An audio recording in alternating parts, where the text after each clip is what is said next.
속 사람을 이라는 제목으로 하나님의 말씀 나누겠습니다. 오늘 본문에서 이야기하는 그 속 사람, 그 속 사람이 바로 나의 속 사람을 이야기하는 것입니다. 하나님께서 저와 여러분의 그 속 사람이 어떠한지에 참 관심이 많으시는 줄 압니다. 하나님 여러분에게 관심이 있으십니다. 특별히 여러분 안에 무엇이 있는지, 또 여러분 안을 강건하게 하기를 간절히 원하십니다. 우린 육을 입고 살아가서 이 육이 우리의 전부인 듯 착각하며 살아가지만 사실 이 육이 눈에 보일 뿐이지 우리 안의 속사람이 이 육을 움직여가는 것이에요. 그래서 하나님께서 여러분의 속사람을 건강하게 하시고 강건하게 하시기를 간절히 바랍니다. 성경을 읽다 보면 우리가 누구인지 알 수 있습니다. 내가 누구일까? 성경을 읽으면 내가 내 자신을 알지 못하더라도 성경에서 이야기하는 것으로 내 모습을 볼 수 있습니다.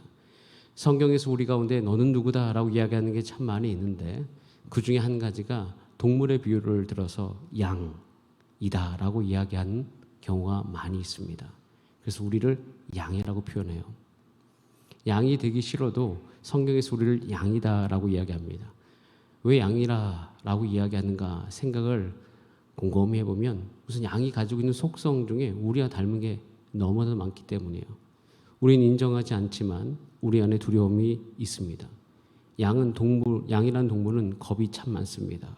그래서 자기를 보호하든가 아니면 여러 가지 거리에서 내가 안전하다고 생각되어지지 않으면 사실 그 양은 안정감을 누리기가 참 어렵습니다. 성경은 우리를 향해서 우리는 다 양 같아서라고 이야기합니다. 또 예수님도 친히 오셔서 나는 너의 목자다라고 말씀하셨습니다. 여러분, 저와 여러분이 난 누구일까?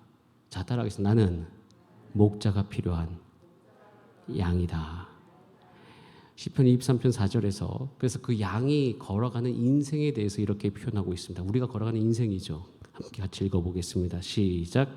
내가 사막의 음침한 골짜기로 다닐지라도 해를 두려워하지 않을 것은 주께서 나와 함께 하심이라. 주의 지팡이와 막대기가 나를 안위하시나이다. 자, 여기 성경 말씀 잠깐 펴주시기 바랍니다. 이 성경, 이 본문을 향해서 한 가지 질문을 던져보겠습니다. 사망의 음침한 골짜기가 반드시 가야 되는 곳일까요? 아니면 안 가도 되는 곳일까요? 반드시 가야 되는 곳이에요. 성경을 읽을 때 이 본문을 통해서 오해하는 게 있습니다. 사망의 음침한 골짜기를 선택할 수 있다고 생각하는 거예요. 여러분, 그런데 사망의 음침한 골짜기를 제가 반드시 가야 된다고 이야기하냐면 목자의 삶을 보면, 특히 이 유대 광야에서 목자의 삶을 알면 이것은 반드시 가야 되는 곳이에요. 여러분, 사망의 음침한 골짜기를 왜 목자가 양을 데리고 갈까요? 사실은 양을 살리기 위해서 가고 있는 거예요. 왜 살리냐면 한 곳에서 먹이가 다 떨어졌기 때문이에요. 여기서 이제 그들의 꼴을 먹이는데 이 꼴이라는 것이 이제 먹다 보면 부자가 아닌 이상, 부자라서 내가 이제 그 양들의 먹이를 다 돈으로 살 수 있지 않은 목자라면 당연히 그 양떼를 데리고 그 먹이가 있는 곳으로 이동을 하게 되어 있습니다. 그런데 이 목자는 고민이 참 많습니다. 이 양을 잘 먹여야 되는데 이 양이 잘 먹는 것이 어디에 있냐면 저기 정말 가기 힘든 곳에 있는 거예요. 즉 그 목초지로 가려면 골짜기를 지나가야 되는 것이에요. 그래서 사실은 사망의 음침한 골짜기에 있는 것이 우리가 가끔씩 이렇게 이 본문을 향해서 이렇게 기도할 때가 있습니다. 사망의 음침한 골짜기가 내게 오지 않게 해주세요. 물론 그럴 수 있어요. 그런데 인생의 여정이 그러지가 않습니다. 사실 목자도 마찬가지예요. 목자도 양 데리고 그 골짜기 안 가면 참 좋겠죠. 근데 이 목자는 결단해야 됩니다. 어려운 길이라 할지라도 이 양들을 정말 풍성히 먹이고 이 양들을 살리려면 거기를 가야만 되는 거예요. 그래서 이 목자, 선한 목자는 한 가지 결단합니다. 자기가 먼저 가보기로 결단하는 거죠. 그래서 가보는 거예요. 가서 사전 답사를 하고 그 모든 길을 머릿속에 다 놓고 옵니다. 그리고 난 다음에 그 양떼를 데리고 가는 거예요. 가는 이유는 한 가지입니다. 여러분 분명히 기억하실 거. 왜 목자가 양인 나를 데리고 사망의 음침한 골짜기로 걸어갈까? 그것은 그 이후에 우리 가운데 풍성한 것을 먹이기 위해서 걸어가고 있음을 기억하시길 바랍니다. 여러분, 이 부분이 너무 중요해요. 이것이 인생이에요. 즉 제가 말씀드리고 싶은 것은 성경의 인물을 다 읽어보면 하나님께서 한 가지를 하지 않으셔요. 그것은 우리 하나님의 백성으로 하여금 광야를 걷는 것을 멈추지 않으십니다. 요셉이 그 험난한 길 속에서 총리가 되기 전까지 그 노예로 팔리는 그 기간을 다 지나가게 하십니다. 여러분, 잘 생각해 보면 인생의 영광이라는 것이, 인생이 참 이게 아이러니인데 고생 끝에 오는 경우가 참 많이 있어요. 그래서 가끔씩은 이 고난의 길을 갈 때 하나님 어디 계신가 우리 마음속에 이렇게 외칠 때가 너무 많아요. 성경은 우리가 답을 하고 있어요. 하나님 어디 계시는가? 그 고난의 끝에 계시고 고난 가운데 계시고 우리 함께 걸어가신다라고 말씀하고 계신 겁니다. 여러분, 성경에서 양이라고 이야기합니다. 여러분, 우리가 지금 어떤 상황이 있든 간에 꼭 이 말씀, 방금 읽었던 시편 23편을 통해서 기억하셔야 될 것은, 그것이 음침한 골짜로 여기는 어려운 길을 할지라도 이 옆에 누가 있다?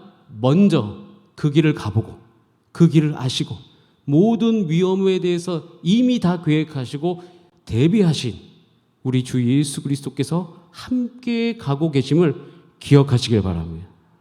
여러분, 그래서 우리가 양이다라고 이야기하는 것은 난 두려움이 참 많이 느껴요. 그래서 두려움이 느낄 때 내가 뭐 정죄받을 것이나 아니면 내가 정말 약하거나 그런 거 생각할 필요가 없습니다. 어차피 우리는 성경을 향해서 양이다라고 얘기하고 그런 너의 모습을 내가 이미 알고 준비하고 있는 그 예수 그리스도의 모습을 꼭 기억하신 여러분 되시길 바랍니다. 그래서 여기서 제일 중요한 것은 주의 지팡이와 막대기가 나를 안위하시는 것이에요. 그런 상황으로 우리는 가고 있는 겁니다.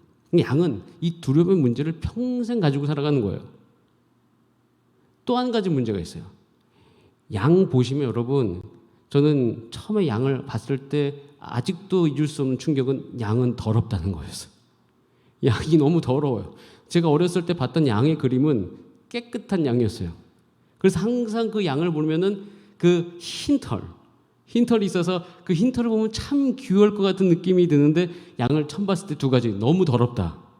두 번째, 냄새가 너무 지독하다. 이 두 가지가 저희 양의 첫 모습이었어요. 그러다 보니까 그 양에게 다가가는 게 싫었어요. 여러분, 양은요, 한 가지 큰 약점이 있어요. 두려움도 있지만 더럽혀지기 쉬운 몸을 가지고 있어요. 그래서 인생의 길을 간 동안, 이 육을 입고 있는 동안 우리 똑같아요. 우리도 더럽혀지기 쉽습니다. 우리 영혼과 육체가 이 세상을 살아가면서 그 양같이 정말 더럽혀지기가 너무 쉬워요. 그래서 이 양은요, 항상 피부 질환을 가질 수 있는 위험에 굉장히 많이 노출되기 때문에 선한 목자는 항상 올리브 기름을 가지고 다닙니다. 그래서 그 몸에 상처가 보일 때마다 어떻게 해요? 그 몸에다 올리브 기름을 바르면서 그 모든 몸의 상처들을 더 번지지 않도록 또 나을 수 있도록 도와주시는 거죠.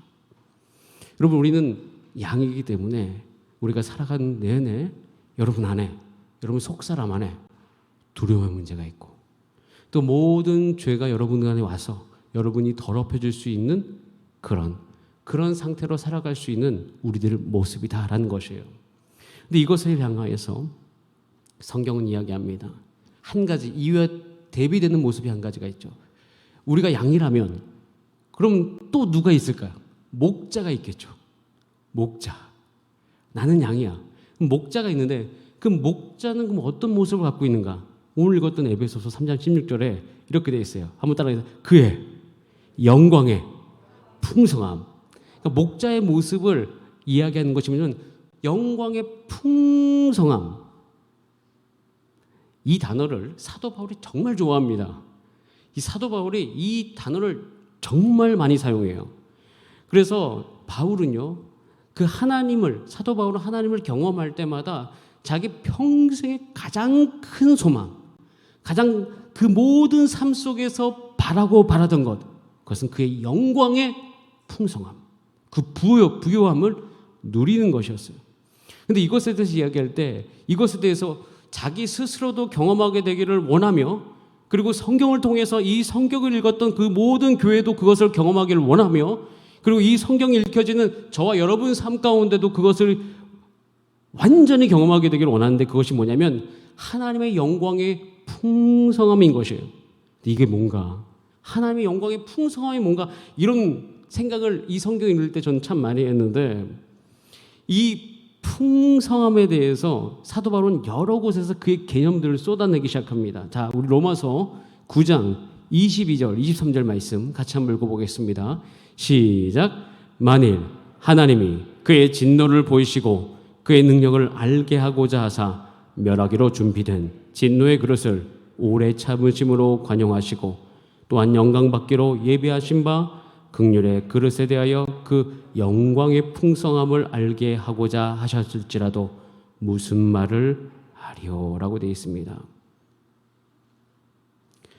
이 말은 즉 저와 여러분의 모습을 보면 하나님께서 멸하기로, 그리고 우리를 정말 진노 가운데 완전히 다 죽음 가운데 내몰아도 괜찮은데, 저와 여러분을 보면서 이 세상을 바라보면서 오래 참으신다라고 되어 있습니다.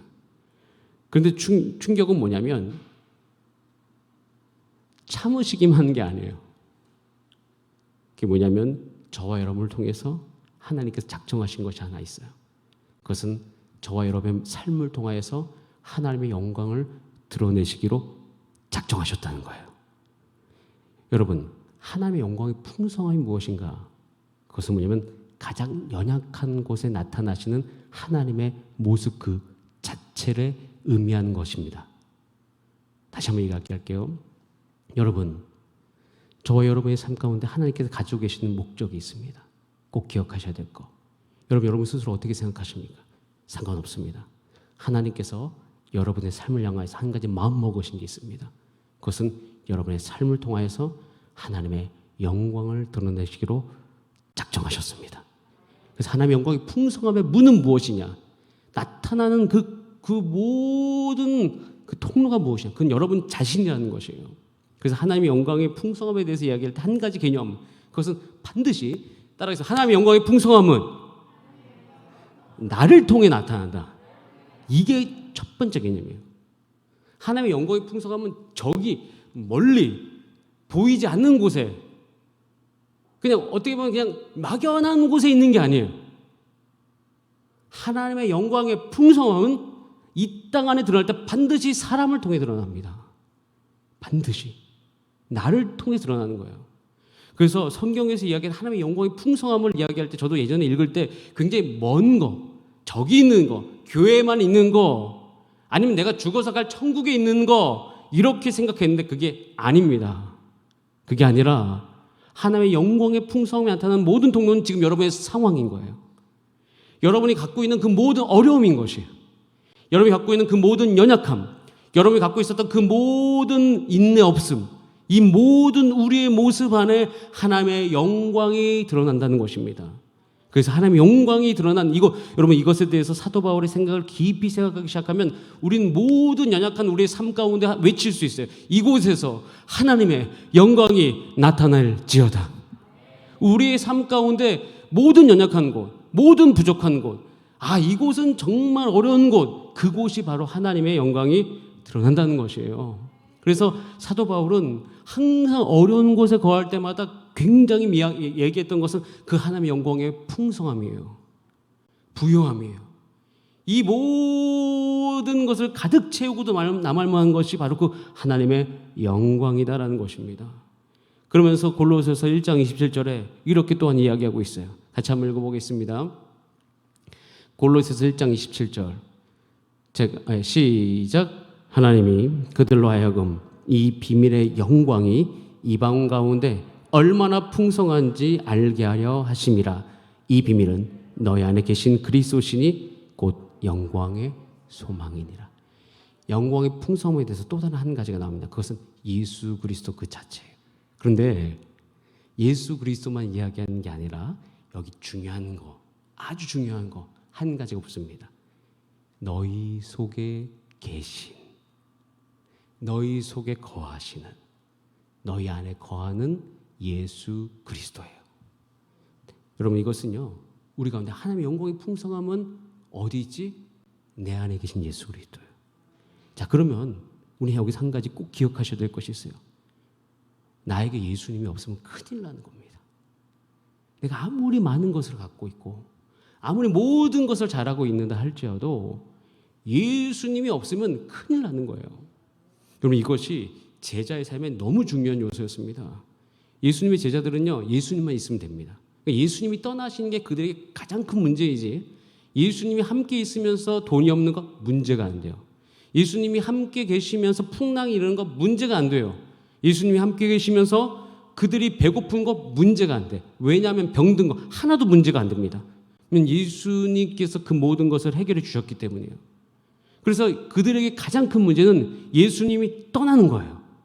자, 그래서 사도 바울도 이야기하는 거예요. 영광의 풍성함이 무엇이냐? 그것은 너희 안에 계신 예수 그리스도다. 이것에 대해 깊이 생각하면 우리는 이 예수 그리스도를 내가 어떻게 내 삶 가운데 간직하기 위해서 노력을 할까?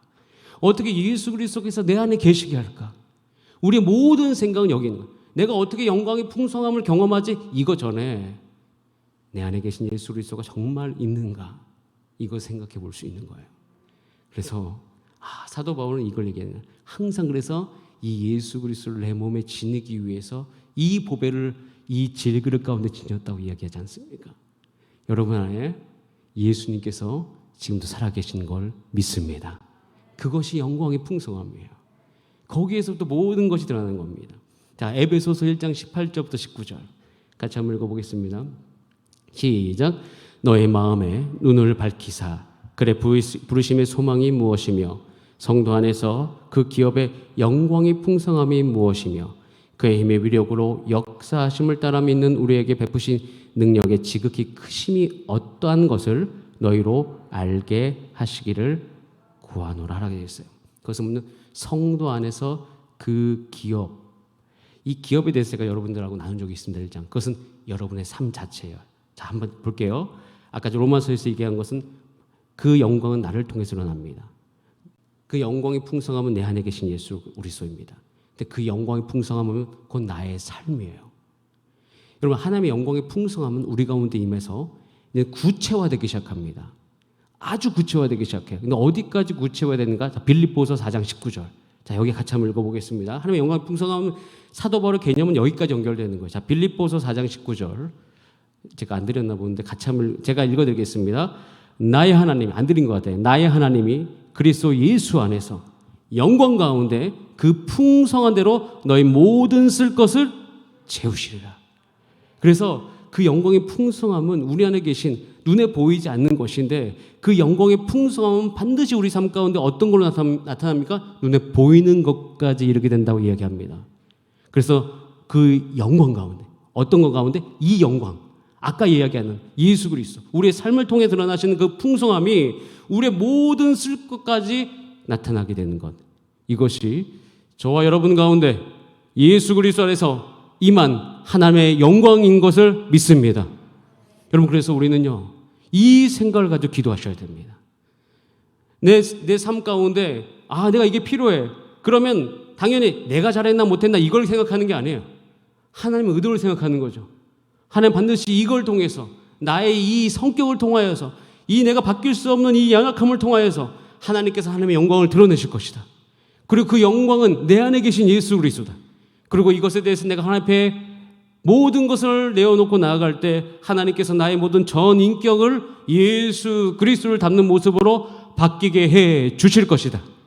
이것이 사실 그리스도의 풍성함이 나타나는 방법이에요. 모든 요소 안에 그렇습니다. 재정도 마찬가지고 여러분 모든 필요한 재정, 여러분 필요한 모든 육의 연약함들, 병든 문제들, 이 모든 것이 이 안에 다 포함되어 있는 것이에요. 그런데 이 영광의 풍성함이 이렇게만 나타납니까? 굉장히 중요한 거 있어요. 능력으로라는 말이 있어요. with power라고 되어 있어요. 그 영광의 풍성함은 그냥 임하는 것이 아니라 힘으로 임한다. 근데 언제 그럼 힘으로 임한다는 것은 우리 가운데 힘이 없을 때인 거잖아요. 지쳐 있을 때 임한다는 거예요. 고통과 환난이 파도처럼 몰려올 때 임한다는 것이에요. 우리가 우리 육의 가장 큰 어려운 것이 뭐냐면 우리 육을 건드리는 유혹이 몰려올 때예요. 내 육의 모든 혈관과 내 육에 흐르고 있는 그 모든 것이 욕구가 하나님이 싫어하시는 것을 원할 때가 있어요. 그 유혹이 몰려와서 내게 거절할 힘이 없을 때에도 능력을 주신다는 거예요. 그리고 내 안에 사랑이 부족할 때에도, 깊은 두려움 가운데 있을 때에도, 그리고 내가 정말 욕구 가운데 이게 정말 필요하다는 거 원할 때, 참을 수 없을 때, 그때 하나님께서 능력으로 임하신다는 거예요. 여러분, 이 모든 상황 속에서 하나님의 능력을 구하신 여러분 되시기를 바랍니다. 이것을요, 구약에 있는 모든 인물들은 다 경험했어요. 저와 여러분도 경험하게 될 것을 확신하는데, 사사기 7장을 잠깐 한번 예를 들게요. 사사기 7장에 기드온이 있습니다. 7장 9절에 제가 읽지는 않고 말씀을 계속 보세요. 말씀 계속 띄워주세요. 저 띄우지 마시고 한번 말씀 보면서 차근히 갈 텐데, 사사기 7장 9절에 보면 밤에 여호와께서 기드온에게서 말씀하십니다. 밤에 으슥한 곳에 혼자 있을 때 강력한 힘을 경험했더라도 밤은 다 외로워요. 그 밤에 두려움이 찾아오기 시작합니다. 현타가 오죠. 현실을 정확하게 인식한 능력이 그 육 안에서 확 생겨요. 그래서 두려움이 있는 거예요. 기드온은 겨우 300명 데리고 정 메뚜기 떼 같은 적군과 싸워야 되는 것이에요. 그래서 기드온에게 이야기해요. 다시 한번 얘기하는 거예요. 야, 기드온아, 내려가봐. 저기 적군 진영으로 한번 내려가봐. 내가 다시 한번 얘기하는데 그 적군을 내 손에 넘겨주었어. 그래서 10절 이렇게 되어 있어요. 그래서 내려가 보라고 했는데 확인시켜 주려고 그러는 거거든요. 하나님이 기드온에게. 자, 10절 보세요. 7장 10절. 만일 너가 내려가기 두려워? 그러면 너의 부와 불화와 함께 그 진영으로 함께 내려가라. 지금 하나님의 능력이 임하고 있어요. 어디에? 기드온의 그 두려운 마음 속에 임하고 있어요. 그런데 배려와 함께 임해요. 그냥 너 두려워하고 있어? 나쁜 놈 이렇게 얘기하는 게 아니라 너 이것밖에 안 돼 이렇게 얘기하는 것이 아니라, 야, 진짜 두려운 마음이 있니? 그러면 너희 부와 그 불화와 함께 한번 내려가 봐. 그 다음에 11절에 이렇게 돼서 창세기 7장 12절 가서 뭐 하는지 아서?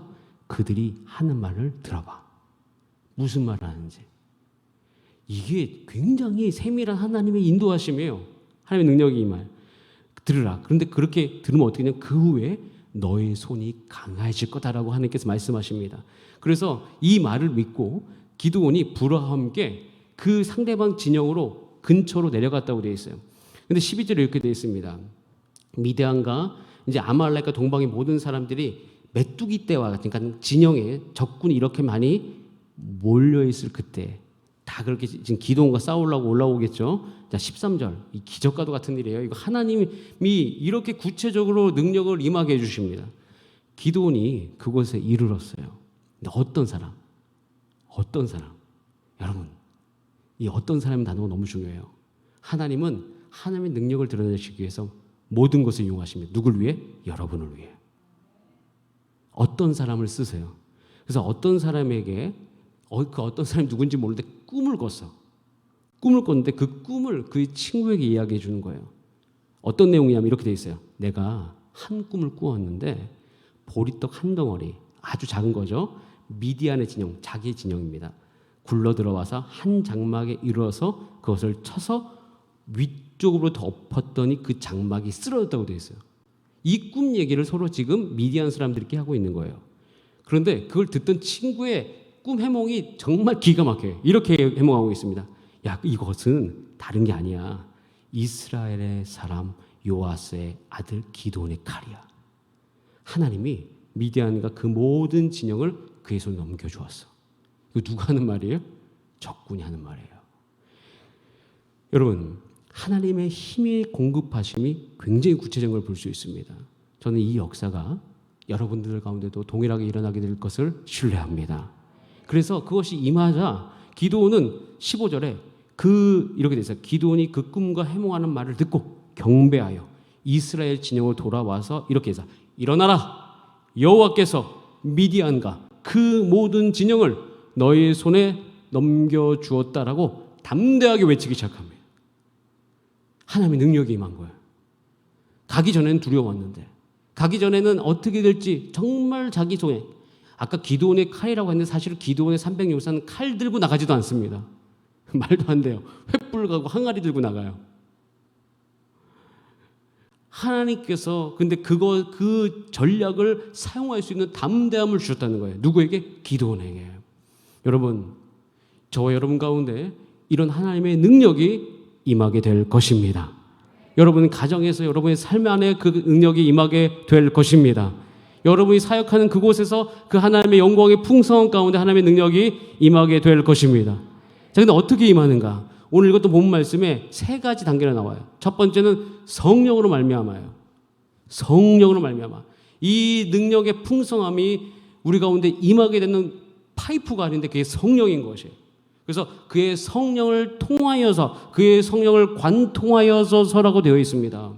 그래서 여러분, 우리가 간절히 이 시간 성령의 충만함을 구하면서 정말 전심으로 기도할 이유가 여기 있는 것이에요. 하나님께서 오늘도 구하는 자에게 이 능력을 지금 즉시로 부어 주실 것입니다. 성령으로 말미암아. 요한복음 14장 16절 17절에 우리 가운데 이렇게 하나님께서 약속해 주셨습니다. 예수님의 약속이죠. 내가 아버지께 구하겠다. 그가 또 다른 보혜사 성령을 이야기하는 거죠. 너희에게 줄 것이다. 그러니까 예수님이 제자들에게 보혜사로서 그렇게 하셨듯이 또 다른 보혜사 성령을 너희에게 줄 것인데, 나와 다른 게 있어요. 예수님과 다른 게 있어요. 그것은 뭐냐면 영원토록이에요. 예수님은 3년 6개월밖에 함께 있지 못했지만 영원토록 너희와 함께 있게 하겠다. 영원토록 너희와 함께 있을지어다. 하나님의 능력의 파이프관이 영원토록 나에게 꽂혀 있는 것이에요. 근데 그는 누구야? 진리 영이라. 세상이 능히 그를 받지 못한다. 그를 보지도 못하고 알지도 못한다. 그러나 너희는 그를 아나니 그는 너희와 함께 거하시며 너희 속에 계시겠습니다. 여러분, 성령으로 말미암아, 우리 안에 계신 그 성령으로 말미암아 그 하나님의 능력이 기도원에 임했던 그 구체적인 인도하심이, 여러분의 마음과 생각을 바꿀 그 구체적인 인도하심이 여러분 가운데 임하게 될 줄 믿습니다. 자, 근데 그렇게 임한 하나님의 능력의 장소가 어디냐? 그것이 뭐냐면 오늘 에베소 3장 16절에 이렇게 돼 있어요. 따라하겠습니다. 나의 속사람에게. 그게 임하는 그 장소가 뭐냐면 나의 속사람인 것이에요. 이 모든 하나님의 사역의 장소가 있어요. 하나님은 저의 삶을 오셔서 저를 사역하십니다. 하나님의 사역의 대상이 저예요. 여러분이에요. 그 하나님의 사역의 장소가 어디냐? 다른 곳이 아니에요. 사람이에요. 우리의 속사람이에요. 여러분, 이 교회 하나님께서 어떻게 부흥시키시겠습니까? 여러분을 통해서요. 건물을 하나님이 부시고 다시 지을 것은 누굴 통해서? 여러분을 통해서요. 이 세상 가운데 하나님을 드러내실 것이면 누굴 통해서? 여러분을 통해서요. 여러분, 여러분의 가정이 복받게 될 줄 믿습니다. 누굴 통해서? 여러분을 통해서. 그래서 하나님은 우리의 속사람이 타깃이에요. 여러분, 오늘 이 밤에 기도할 때 손을 가슴에 얹고 기도하세요. 하나님, 나의 속사람이 달라지게 되게 하여 주시옵소서. 우리는 기도할 때 왜 내 기도가 능력이 없지? 라고 생각할 때가 있어요. 타겟을 자꾸 내 밖으로 잡으셔서 그렇습니다.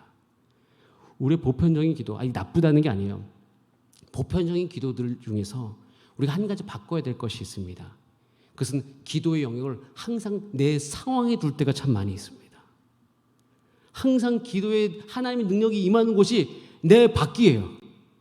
내 가정, 내 교회. 이게 틀리다는 게 아니에요. 그것도 맞습니다.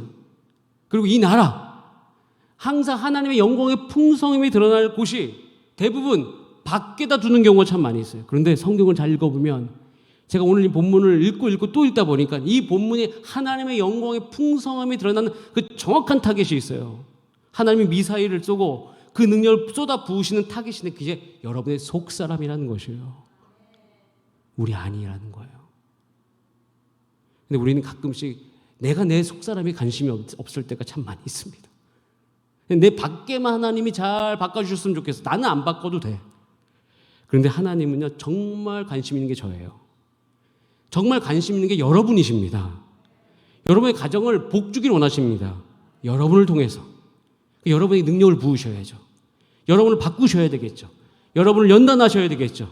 여러분한테 성령을 부으셔야 됩니다. 여러분, 예수님이 왜 예수님의 제자들에게 관심 많으셨냐면 그 제자들이 그 일을 해야 되기 때문이었어요. 그래서 예수님의 제자들의 속사람에게 참 관심이 많았던 것입니다. 여러분, 그래서 하나님이 우리 속사람에 관심 많잖아요. 우리도 우리 속사람에 관심을 둘 때가 왔습니다.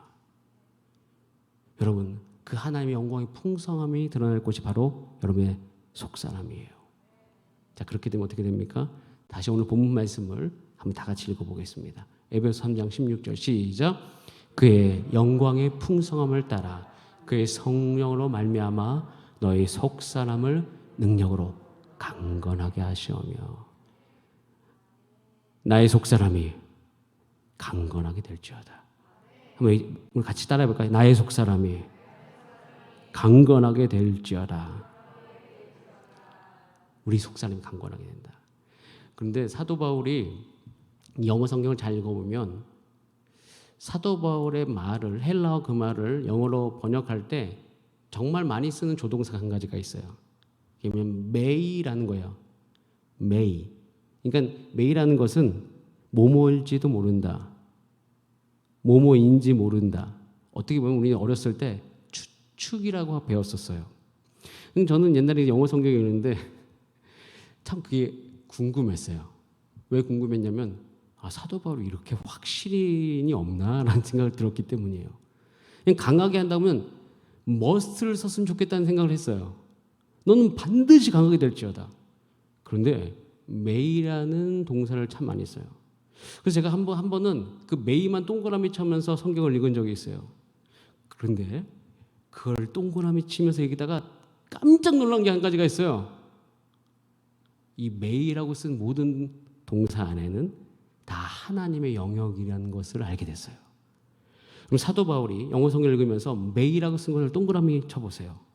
그러면 사도 바울의 영역이 아니라 철저히 이것이 하나님의 영역인 것에 대해서 그렇게 씁니다. 저는 이것을 읽으면서 사도 바울이 정말 하나님의 주권과 하나님의 통치에 인정함이 있었던 사람이구나. 어떻게 그렇게 그의 인생 가운데 하나님의 능력을 많이 경험했지? 어떻게 그의 인생 가운데 그렇게 풍성함이 있었지? 어떻게 그의 인생 가운데 그를 통하여서 교회가 세워졌지? 그것은 오히려 하나님의 통치를 그의 삶 가운데로 완전히 순복하면서 받아들인 그의 태도에 있었던 것이에요. 여러분, 이게 왜 중요하냐면요. 저는 정말 가끔씩 나중에 이제 상담을 하다가 저를 어렵게 하시는 분이 있습니다. 그게 뭐냐면 하나님의 도움을 스스로 거부하시는 분들이에요. 하나님이 도와주고 싶어도 도와줄 수 없게 그들 스스로가 하나님을 거절한 경우가 많이 있습니다. 자기는 거절이 아니에요. 그런데 하나님이 들어와서 역사할 영역을 그 스스로가 다 막아놓고 있습니다. 그러고 나서 하나님 왜 나의 삶 가운데 아무런 능력을 행해 주시지 않죠라고 물어봐요. 제가 친하지 않기 때문에 정확하게 못 말씀드릴 때도 있지만 친한 청년이라면 이렇게 얘기하겠죠. 네가 다 맡고 있잖아. 그곳은 하나님의 영역이야. 하나님이 그곳에 들어오셔야 돼. 근데 너가 그 영역을 다 맡고 있어. 그러니까 하나님이 들어오고 싶어도 못 들어오지. 오죽하면 하나님께서 이렇게 말씀하셨겠습니까? 내가 문 밖에 서서 두드리노니 누구든지 내 음성을 들면 문을 열어라. 그럼 내가 들어가겠다. 그런데 우리는 그것이 하나님의 영역인지도 모르기 때문에 하나님을 초대하지도 않습니다.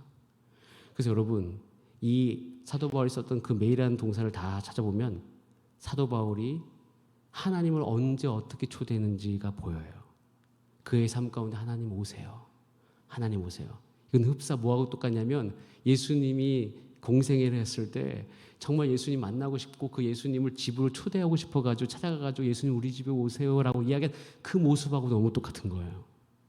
여러분, 오늘 우리의 삶의 태도가 이렇게 되기를 간절히 바랍니다. 예수님, 나에게 오세요. 나에게 오셔서 그 일을 행해 주시기를 소원합니다. 이렇게 함께 기도하면서 하나님의 능력이 여러분 삶 가운데 임하는 그런 풍성함 사시길 간절히 바랍니다. 우리 함께 찬송하고 기도하겠습니다. 하나님이 마음이 상한 자를 고치신다고 합니다.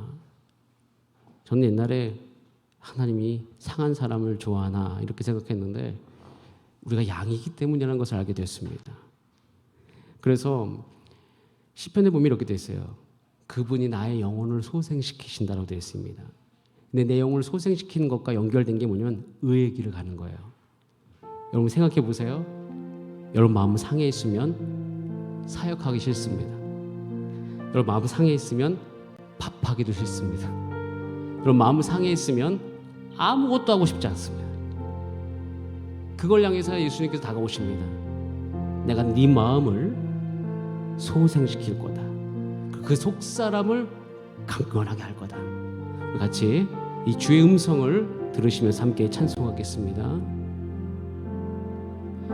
마음이 상한 자를 고치시는 주님, 하늘의 아버지 날 주관하소서. 주의 길로 인도하사 자유케 하소서.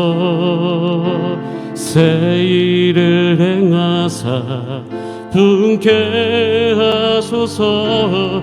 의에 줄이고 목이 마르니 성령의 기름 부소서.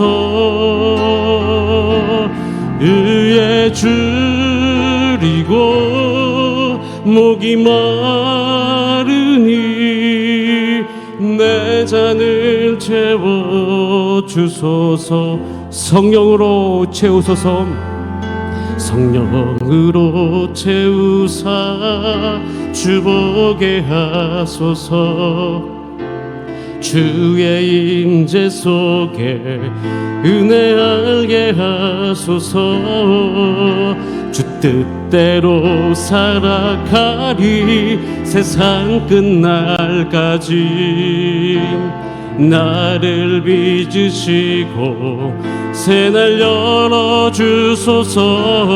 의에 줄이고 목이 마르니 성령의 기름 부소서. 의에 줄이고 목이 마르니 내 잔을 채워주소. 의에 줄이고 의에 줄이고 목이 마르니 성령의 기름 부소서. 의에 줄이고 목이 마르니 주님 내 잔을 채워주소서. 다 함께 기도하실 때 하나님이 말씀하십니다. 나의 영광의 풍성함으로 너희를 강건하게 하리라. 하나님 이 시간 그 약속의 말씀을 붙들고 주 앞에 나아갑니다.